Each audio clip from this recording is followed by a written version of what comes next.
Warner Media may not be content to stick all its eggs in one HBO basket. Gizmodo reports the company is discussing two more streaming services. One would be a paid CNN service that may not ditch the traditional 24-hour news for deep dive originals and international content. The other would be a free ad-supported service with content from cable channels such as TBS and TNT. HBO Max currently has about 8.6 million subscribers. And animals seem to be getting pampered a little extra this year with more Americans working from home. The American Pet Products Association projects Americans will spend a record high $99 billion this year on all things pet related, ranging from food to veterinary care. And it's the pandemic that's responsible for a pet boom and boom in pet business. With pet adoptions on the rise and families spending more time at home, there's been an unprecedented growth this year for many businesses.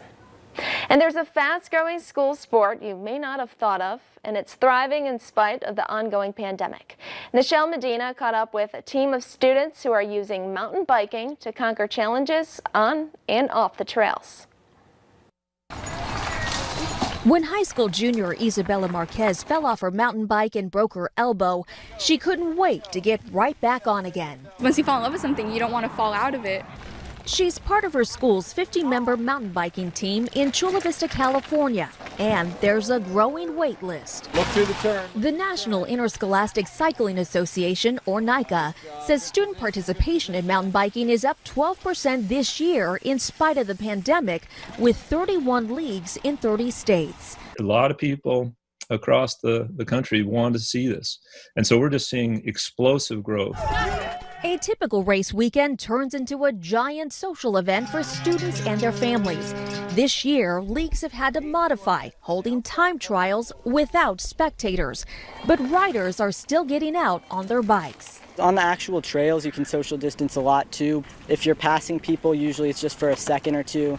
School mountain biking doesn't cut anyone from the team, and students aren't required to compete. It is for the most disciplined athlete who wants to qualify for varsity or be on podium, all the way to the other end where we have riders who simply want to get on their bike. NICA has increased participation among girls and is looking to reach new riders in urban areas.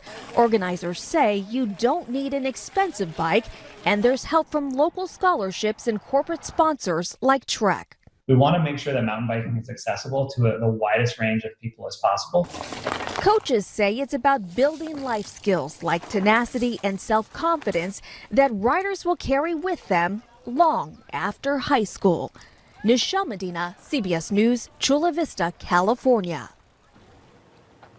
And still to come on Valley News Live at 4, we're learning that COVID-19 doesn't just affect your lungs, it also affects your brain. We'll have the details next.